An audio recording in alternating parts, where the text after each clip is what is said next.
Hello everybody, welcome back to Moral Psychology with me, Dr. Josh Redstone, your instructor.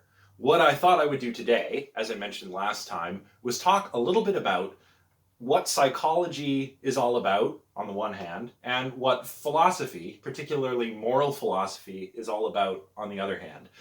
The reason I want to do this is to make sure that everybody is kind of on the same page before we get into reading the materials from the textbook, which are highly interdisciplinary in nature.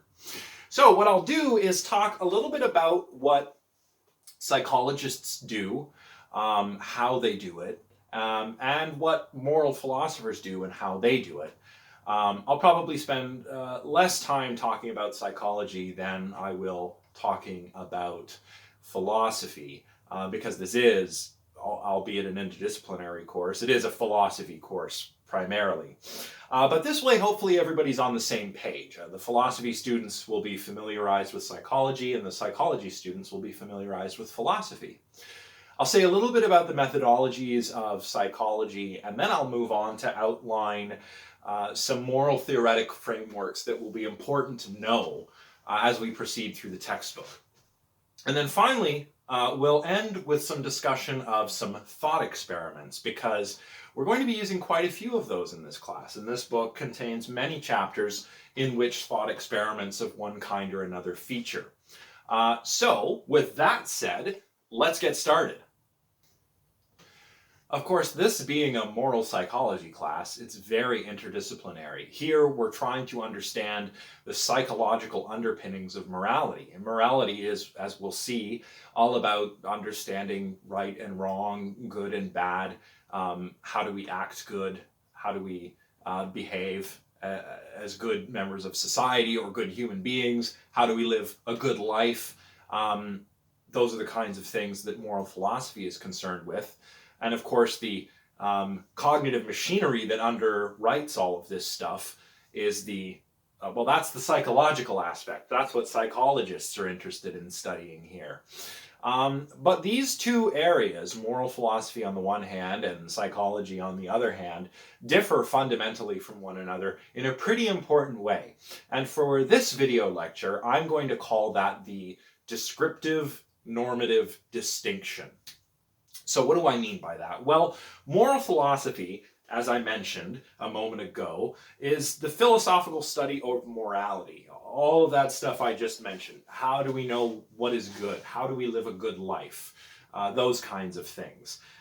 There are many different branches of moral philosophy, some of which I mentioned last time. You know, we can go really fundamental with something like meta-ethics, where we might ask, what the good is, or if the good even exists, or if good even exists, things like this, down to normative ethics, which covers the kinds of moral theoretic frameworks we're going to talk about later in this video, all the way up to applied ethics, which is how we put all of this into practice. So here we're looking at particular areas of ethics, like perhaps medical ethics, bioethics, robo-ethics, stuff like that. So it covers a lot of different areas, from the very fundamental to the very practical.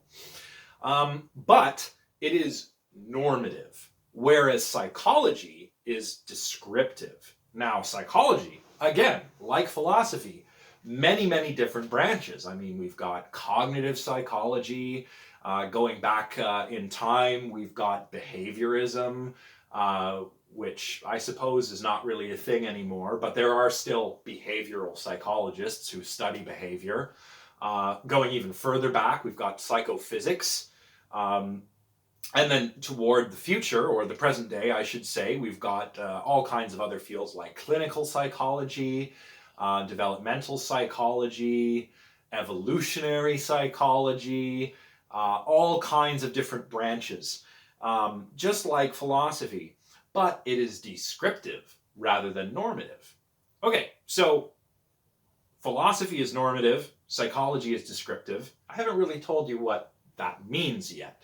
So, I guess I'll do that right now. All right, so the normative-descriptive distinction. Well, if something is descriptive, it's describing how things are or how something is. If something is normative, that's because it's telling us how something ought to be or what we ought to do. So for those philosophy students who are into the history of philosophy, think here of David Hume and the is-ought distinction, right?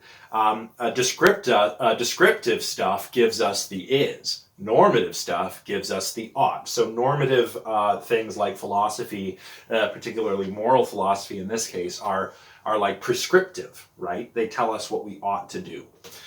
So let's try and break this down with a concrete example. So let's say I want to study something that is of interest to both psychologists and philosophers. So reason, okay?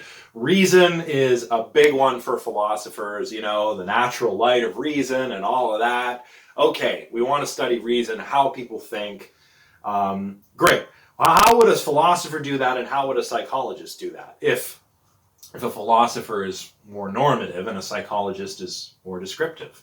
The kind of psychologist who would study this is a cognitive psychologist. And a cognitive psychologist would be interested in developing perhaps information processing models of various cognitive processes related to problem solving and those kinds of things. They might study or try to identify conditions under which we reason well or conditions under which we reason poorly. They might try to identify cognitive biases that affect our reasoning abilities. So a psychologist, a cognitive psychologist, is going to aim for a descriptive account of human reasoning. Whereas a philosopher is going to focus on the normative aspect of human reasoning. So a philosopher in this case might study something like epistemology or logic or something like that and try to identify rules for correct reasoning and developing arguments that motivate us to follow these rules so that we reason correctly. This is something that a psychologist is probably not going to be as interested in because a psychologist wants to know how things are, whereas the philosopher in this case is interested in how things ought to be. So bearing that distinction in mind will be helpful throughout this course. A lot of the normative elements of the chapters we'll read in this textbook are, of course, the philosophical parts, the parts that deal with these moral theoretic frameworks that we're going to talk about in a moment. And a lot of the descriptive stuff, well, that's the psychological side of things. And it's roughly in this way that moral psychology, as I'm going to teach it to you, is interdisciplinary. Of course, there are other disciplines that we'll encounter here. We're going to encounter some neuroscience and stuff like that. But for now, just keep this normative descriptive distinction in mind as we proceed through the textbook. All right. So now that we've talked about that, I want to talk a little bit about the tools and methods of psychologists. Now, today, I probably won't talk about psychology in super detail or anything like that, and I will share another video I've done for a previous class. I'll link it somewhere, and that lecture is called The Modern Understanding of the Mind. It's something I did for my previous class, Mind, World, and Knowledge, and it explains a little bit about how the cognitive sciences emerged. And it'll kind of give you a little bit of a historical context starting from the early 20th century up until the latter half of the 20th century if you're interested in reading a little bit more about psychology and other cognitive sciences. But for now, all I will say is that philosophers, by and large, don't really collect that much data like psychologists do. Psychologists love collecting data. There are a few exceptions to this. Nowadays we have something called experimental philosophy, which I actually am not going to talk too much about today. But a lot of the psychological stuff we'll be reading in this textbook, together with a few experimental philosophers, they like to collect data about how people think, how people perceive, how people behave. And again, there are many different branches of psychology, so the kinds of data that are collected will vary depending on the discipline and depending on the research objectives of the researcher. But in any case, a lot of these data are collected via self-reports. So psychologists will collect verbal reports. This could be like qualitative research where I'm just kind of talking like I am now, and a researcher has to sort of go in and identify keywords or something that we can build our data set from. Or it could be more quantitative, for example, using things like Likert scales. You know, those scales where you have to rate your ratings of agreement and disagreement from 1 to 5 or 1 to 7 or something like that. Those are Likert scales. That's another big way that psychologists collect data. But sometimes psychologists don't collect data this way. For example, if there's an experiment going on with an element of deception, which means, let's say I want you to come to the lab, and what I'm really interested in researching is perhaps whether the state of the desk in the lab, whether it's messy or clean, for example, affects perhaps some kind of moral judgments you're making. And this, by the way, is an actual study. I'll link it in case you're all interested in reading it. But if I was interested in studying something like that, I might not want to let the participant know what's going on at first anyway. So I have some participants come and answer questions at a messy desk or a clean desk, and I kind of disguise things so that they're not giving me the information that, or they're not there to give the information that they think they are. Perhaps I'm asking them questions about something completely different, but what I'm really collecting are my observations of, say, maybe some facial displays of disgust or something like that, right? So there are experiments like this where the participants are naive to the actual purpose of the experiment until they're debriefed. But then again, there are also the other kind of experiments where data are self-reported, and that's fine. In any case, what psychologists are doing here is collecting data to try and identify effects. Effects, of course, are a result of their experimental manipulation. So typically we have a number of different experimental conditions. We'll change something in each condition, and we'll see if that has an effect on the data that we collect. And of course, the effect, we change all these what are called independent variables, and then we see if any of the dependent variables change in a way that's related, statistically speaking, to the independent variables. So they're looking for these things called effects, and how they do this is by using statistics on the data they've collected. And basically, psychologists create mathematical models out of their data, and they use statistics to see whether these models did not occur due to chance, essentially. And this is why we do things like t-tests and ANOVAs and all of that fun statistic stuff, is ultimately we're looking to get something like a p-value, and our p-value hopefully tells us whether what we observed was due to our experimental manipulation or due to chance. Now, I'm not going to go into too much detail about all of this different statistic stuff because we're not in that kind of class, but if you have any questions about this, if anything wasn't clear from my explanation of what psychologists are up to in very broad brushstrokes here, let me know in the comments section and I'll try to fill in some of the gaps. All right, so that's it for psychology. I want to move on to talk about philosophy now. So consequentialism may be familiar to you under another name.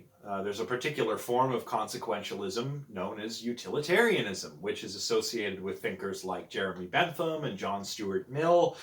And consequentialism, whether in the form of utilitarianism or indeed one of the other forms of consequentialism that we'll talk about, is meant to guide our actions. Well, so are other moral theoretic frameworks. But in any case, it's meant to guide our actions such that we act in good ways, or we increase we increase the utility in the case of utilitarianism. What is utility, by the way? That's pretty important. In fact, I just said, consequentialism is an action guiding theory in that it's supposed to guide us toward acting in a good way or in the right way. What is good or right on consequentialism? Well, at least when it comes to utilitarianism, actions or behaviors are right insofar as they promote happiness or pleasure, and wrong insofar as they promote pain or displeasure. This is something called the principle of utility, right? And this is kind of what, at least in the case of utilitarianism, tells us what is good and what is bad. So utility is pleasure or happiness, and anything that promotes utility on utilitarianism is morally right or morally good. This classic version of consequentialism, that is utilitarianism, the kind associated with Bentham or Mill, is technically known today as hedonistic act consequentialism. So let's break that down and talk about what that means. So act consequentialism is a kind of consequentialism on which an act is morally right if and only if it increases the good. So if it maximizes the utility. So it's the acts that we're interested in here. And I'm just going to quote from my slides here. An act is good if and only if the total amount of good for all minus the total amount of bad for all is greater than this net amount for any incompatible act available to the agent on that occasion. So that sums up act consequentialism.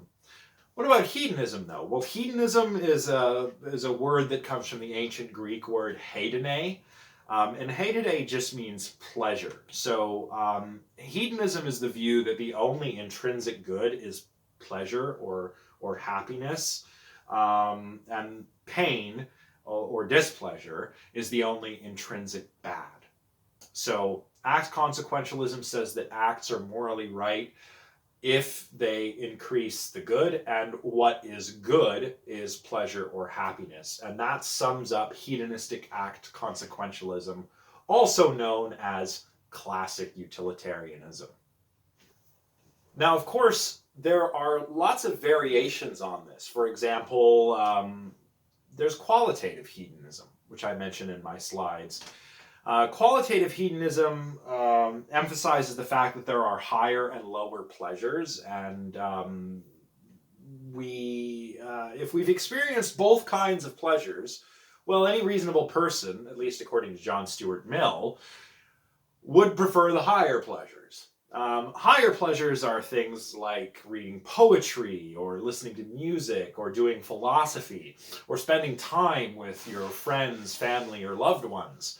That sums up the higher pleasures. And the lower pleasures are like appetitive desires, like the desire for food, drink, sex, drugs, rock and roll, that whole thing, right? So Mill thinks that anyone, as I said a moment ago, who's experienced either of these will prefer the higher pleasures. So an act that promotes or increases higher pleasures is better than an act that merely increases these lower pleasures or promotes these lower pleasures.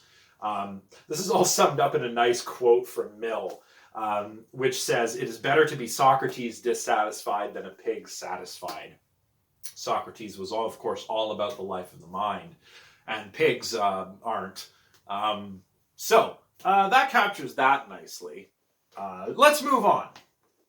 So we've been talking about hedonistic act consequentialism here, but there are, of course, other kinds of consequentialism. There's rule consequentialism, for example. And on rule consequentialism, an act is right if the consequences result from following a rule that tends to produce good consequences. There's also motive consequentialism. So here an act is right if the consequences result from good motives. So when it comes to consequentialism, we don't just have to focus on the acts themselves. We can also focus on the rules that govern those acts, or perhaps even the motivations of the moral agent who's making those acts. All right, now for deontological theories. Deontology tends to emphasize what's right or rightness. So where consequentialist theories are focusing primarily on the results of our actions, the consequences of our actions, whether those consequences follow from the acts themselves or rules or motives or motivations, they're looking at the nature of the results. Whereas deontological theories are focused more on the nature of the act itself rather than the results of the act. And deontology is most often associated with the German philosopher Immanuel Kant. According to Immanuel Kant, the good will is intrinsically good. In fact, only the good will is intrinsically good. And the good will acts from duty, not simply in accordance with duty. Now, duties are a lot like rules. So we need to know which rules or which duties to act from on deontology. And a lot of work in deontological theories actually goes into identifying these duties that we ought to act from. And of course, I should mention before moving on that deontological theories also place a lot of emphasis on individual autonomy. Individual autonomy is there in the other theories as well, but Kant and other deontological thinkers emphasize the importance of autonomy very much. And those of you who have read Kant before will, I'm sure, understand what I mean. So deontology is all about acting from duty, and we need to know which duties are the right ones to act from. And of course, we also have to be on the lookout for autonomy.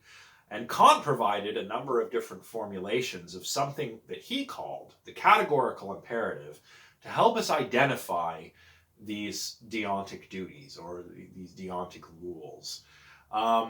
One formulation of the categorical imperative is called the universal law formulation, and it goes like this. The universal law formulation says, quote, act only according to that maxim whereby you can at the same time will that it should become a universal law without contradiction. So that's the universal law formulation. And essentially what that means is you should act only according to rules, that is maxims, that you could will become universal. In other words, imagine if everyone acted that way, what would happen, right? Take, for example, stealing. Is it wrong to steal? Do I have a duty to not steal or something like that? Well, just imagine if everybody stole. What kind of world would that be? It would be arguably pretty terrible and not a very good place to live. So if we're going from the universal law formulation, we could infer that, we could will rather, that one ought not to steal. And this could be a universal law, and if it were, the world would probably be a pretty good place to live in. So that's the universal law formulation. And the second one that I'm going to talk about is the MeansEnd Formulation. And that says, act in such a way that you treat humanity, whether in your own person or that of another, always at the same time as an end and never merely as a means. So what Kant is saying here is that we must always treat others as ends in themselves, never as means to another end. I need to treat you as if you have intrinsic value. You do have value, in fact, and I need to respect that and respect your autonomy and all of that stuff.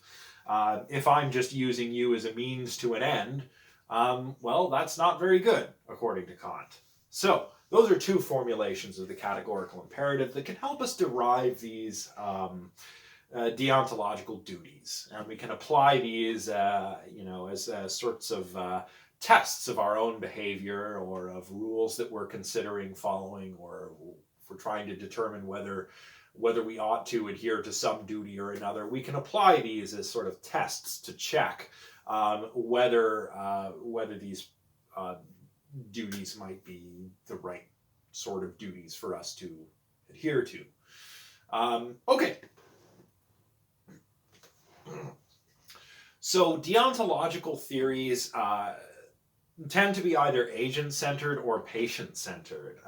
So here I'm talking about moral agents and moral patients. And basically a moral agent is an agent who bears some moral obligation to another being, or has some kind of moral responsibilities, like being morally responsible for their actions. Whereas a moral patient is just the object or the recipient of a moral agent's obligations or responsibilities. And let me know if you can think of any examples. Tell me in the comments section if you can. I'll give one. Let's see. So think of a human who owns a pet. All right. The human in that situation is a moral agent, and they have certain responsibilities toward the moral patient, their pet. Now, their pet, it doesn't have moral agency. We don't let our dogs and cats make decisions. We don't hold them accountable unless perhaps they viciously maul somebody, and then perhaps they have to be euthanized or something. But by and large, we think of animals as moral patients, right? They have certain legal protections from mistreatment and harm, but we don't assign them moral responsibility. But the humans that care for them have a moral responsibility to them. So in that situation, the owner of a pet is the agent and the pet is the patient. See if you can come up with some examples and let me know in the comments section. All right, so much for deontological theories. Now let's move on to a favorite of mine, virtue ethics. Now, virtue ethics dates all the way back to figures like Plato and Aristotle back in the day in ancient Greece. Plato himself investigated 4 particular virtues in his book, The Republic. And these were wisdom, moderation, courage, and justice. Of course, it's debatable whether justice is actually a virtue. But in any case, Plato, through Socrates, investigates all of this in the Republics contained in, or the, excuse me, the dialogues contained in the Republic.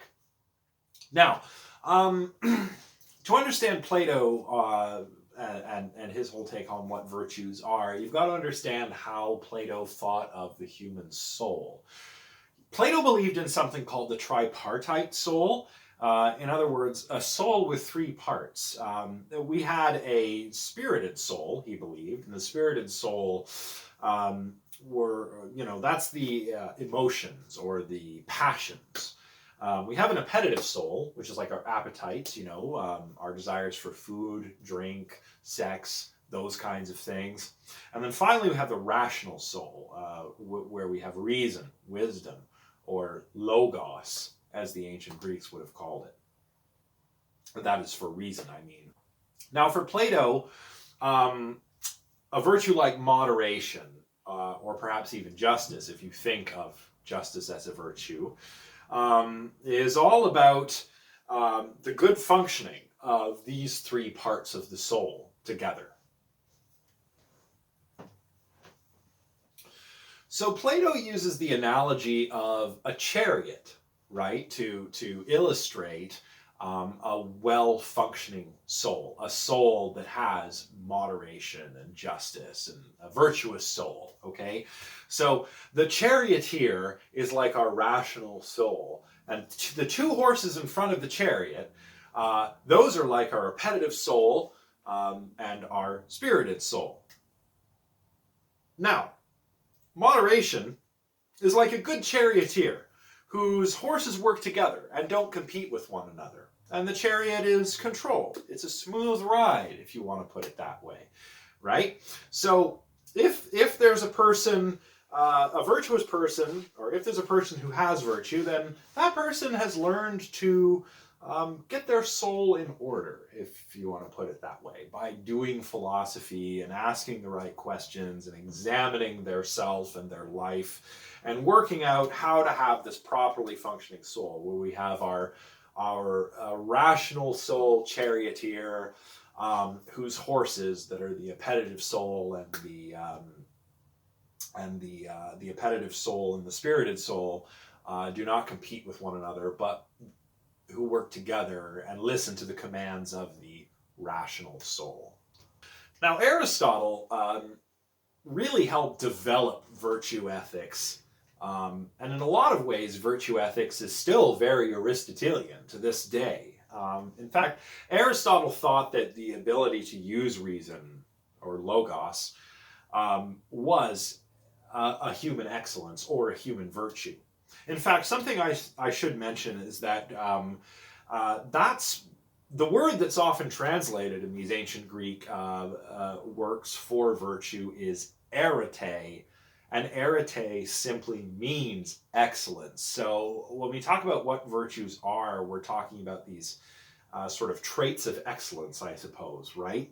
And for Aristotle, achieving excellence or achieving virtue involves cultivating a discipline, cultivating a disposition to reason well in all kinds of different circumstances. So this is something called practical wisdom, or phronesis, as Aristotle would have called it. So a phronimos, or a virtuous person, or a person with practical wisdom, knows how to apply their reason and knows how to work out what the best thing to do is in any context. And they do this by identifying the golden mean, right? This sort of middle path between these extremes of deficiency and excess. And Aristotle thought that this was a skill that people can practice and that people have to develop throughout their lives. I mean, Plato didn't think that children, for example, could be virtuous, and neither did Aristotle, because this kind of practical wisdom took a long time to develop. Aristotle thought that only older, really only older men could be completely reasonable. Older Greek men, actually. Of course, the Greeks thought of everyone else as barbarians, and of course, slaves, children, and women were considered by many thinkers back in the day not to be rational enough, which is kind of unfortunate for us nowadays when we go back and read Aristotle and Plato. But nonetheless, we can forget that stuff, and we can apply this more generally nowadays. So, the good life is the virtuous life. But what makes a certain character trait a virtue? Well, there's a couple different ways to look at this. One is, I guess we could call it a eudaimonistic way. Eudaimonia, by the way, is often translated as happiness or flourishing. It's an ancient Greek word, and under a eudaimonist view of the virtues are just whatever enable us to have eudaimonia, to flourish, or to be fulfilled, or to be happy. So virtues are traits that benefit their possessor in that way. We can take a pluralistic approach, alternatively, where the good life is just the morally meritorious life. And the morally meritorious life is the life that is responsible to the moral demands of the world. So virtues would be just whatever character traits there are, in virtue of which their possessor acts in a morally meritorious way, right? And there's also a naturalist view we could take, where on a naturalist view of virtue ethics, the good life is just the life that is lived by those that are excellent, by excellent human beings. So virtues are just whatever make their possessor an excellent human being. This last one is a bit of a tricky one. might be a little bit of begging the question going on here if we get too far down this rabbit hole. So I think we'll leave it there for now and move on to thought experiments. Thought experiments are one of those things in the philosopher's toolbox that I think are going to be indispensable for us in this class.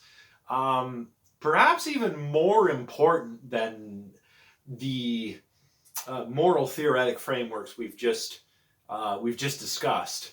I mean, even if you still don't have a solid understanding of those three moral theoretic frameworks, that's okay, because as we proceed through the textbook, you will gain that understanding. But what I want to make sure you know for sure before we get started is what thought experiments are for, what they're all about, how they work, and what we're actually trying to do with them, because this is something that often is misunderstood in philosophy. So, thought experiments are these imaginary scenarios. They're not actual experiments. Oftentimes, I teach about a thought experiment, and perhaps some students will tell me on a test or a quiz about that experiment in such a way that it seems like it was an actual experiment that somebody did, like a scientific experiment. This is, of course, not the case. Thought experiments are imaginary scenarios, and what they're designed to do is test our intuitions or our concepts and help us get our concepts or intuitions or beliefs in order. This can help us to clarify our concepts and our intuitions about certain things. We can see whether that concept properly applies. And, oh, hello. Hi, how are you? Daniel Dennett, for example, calls thought experiments intuition pumps, right? They're meant to get our intuitions pumping about certain things. And I hope that that becomes clear with these three examples, which we will probably see pop up over and over again as we proceed through this textbook. So thought experiments can help us see whether our intuitions are on the right track, or whether the concepts we're applying actually apply, or whether they can help us work out what we believe, what our beliefs are. They can help us put a name to those beliefs, or work out what our theoretical position might be on something. They're useful in many different ways like this. And we'll be doing a lot of these kinds of things in this class as we read through this book. So we'll encounter thought experiments quite a bit as we read this book. And I thought I'd talk about three of them today. And I'd like to hear your responses, by the way, to each of these. Bear in mind, they all might sound a little bit morbid, but there are no wrong answers here. These are rather for you to help clarify where you're coming from, moral theoretically, when you answer these scenarios. In other words, your answer to these scenarios might tell you something about whether you're thinking more like a utilitarian or more like a Kantian deontologist or something like that, right? So that's what these are for. That's why we do these. So let's talk about the first iteration of the trolley problem, okay? That is called the switch case, and it goes like this. So you are standing near a railway track, and you notice a runaway trolley headed toward 5 unsuspecting individuals who are also on the track. Next to you is a switch that, if you pull it, will send the trolley onto another track on which one person is standing. If you do not pull the switch, the 5 people will surely die. If you pull the switch, the one person will surely die. Should you pull the switch? Some of you might answer, yes, you should, because you'd be saving 5 lives at the expense of 1. Others might answer that, no, you shouldn't pull the switch because you'd be killing 1 person. And even though 5 people would die if you do nothing, you aren't responsible for setting that chain of events in motion. So you have no responsibility to those 5 people. I'm curious to hear in the comments how you would respond to this. Would you pull the switch or not? If you would, why? Let me know. I'd love to hear from you. The next iteration of the trolley problem we're going to talk about is the footbridge case, or sometimes the fat man case. So this is like the first scenario, but a little bit different too. Let's take a look at it now. So it goes, you are standing on a bridge over a railway track. On the track is a runaway trolley that is headed toward 5 unsuspecting people who are also on the track. Next to you on the bridge is a very large man who, if you push him down onto the track, will surely stop the trolley before it hits the 5 people. If you push the man, he will surely die. Should you push the man? Well, the 2 possible outcomes are the same in this scenario as they were in the last scenario. Either 5 people die or 1 person dies. But would you still push the large man from the bridge onto the track to stop the trolley? I'm curious to hear if you would or not. And remember, these are hypothetical, imaginary scenarios, and you're meant to answer one or the other. There's no magical third option here, right? Some students might think, oh, well, I'll come up with a third alternative scenario so nobody dies. That's not the point. We're not trying to save everyone's lives. We're trying to work out what you would do and why you believe that action and not the other action is the right one. And by doing that, using these imaginary scenarios, we can work out what direction you're coming from, moral, theoretically speaking, when it comes to these imaginary scenarios. So, would you pull the switch? Would you push the large person? Or would you not pull the switch or not push the large person? Why or why not? Let me know in the comments section, because this would be a great way to get some discussion going. And we're going to encounter these 2 thought experiments quite a bit as we move through the first few chapters in this book. So get familiar with them, think about what you would do, and let me know. The last imaginary scenario is called the transplant case. No trolleys in this one, no large people being pushed off of bridges or anything like that. This is instead like a medical sort of case, right? It goes like this. You're a doctor, and you have 5 patients on transplant lists, each of whom is near death. Maybe they've all been hit by trolleys, actually. Who knows? Anyway, sitting in the waiting room of the hospital is one healthy person, and that person has enough organs to save all 5 of our patients. Should you sacrifice the one person and take her organs to save the 5? Well, keep in mind, this would violate that person's autonomy, which is a big no-no in deontological ethics, and indeed in utilitarianism too, although that's often overlooked. But here, what do? Do we kill one person to save 5? Doctors aren't supposed to kill people. But then again, doctors shouldn't just let people die if they can save them. So what would you do if you were the doctor in this situation? Let me know in the comments. So once again, the reason why I'd like to hear from you is because it's not that I want you to reason your way out of these imaginary scenarios by coming up with some kind of alternative where everybody miraculously survives. That's not the point. The point here is so that you can work out whether you're thinking more like a consequentialist or a deontologist or a virtue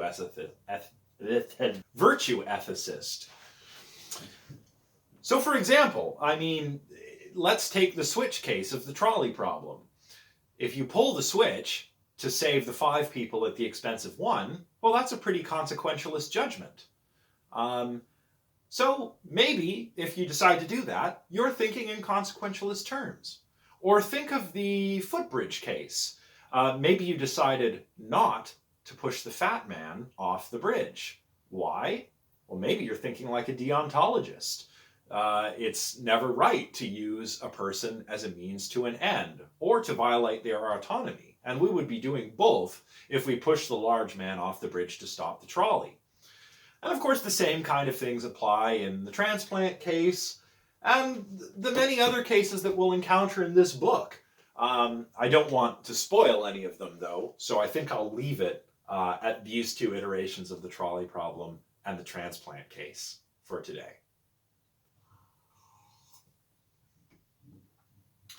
Well, that is all for today's lecture. It's a little bit shorter than the rest of our lectures will probably be, because as we get into the textbook, well, there's lots to discuss in each chapter. So I expect the lectures that follow this one will be a little bit longer.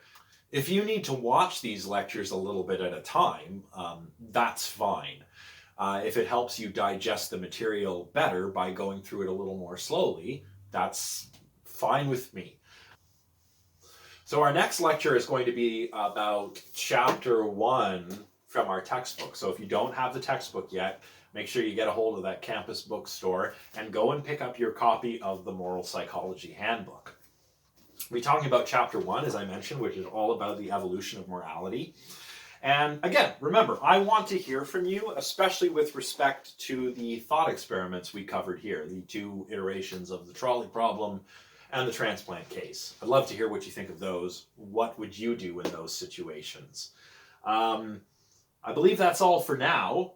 I will have an announcement soon, probably immediately after I upload this video, regarding my office hours and the possibility of having sorts of group discussion in Discord for those who are interested in doing that. I don't think that I'll make it mandatory, but I think it would be really great if everybody joined in on those, or at least if most of you joined in on them. It would be a really great way to flesh out some of the things that we're going to be talking about this semester. So that's all for now. I hope you're all staying safe and healthy out there, and I will see you guys next time.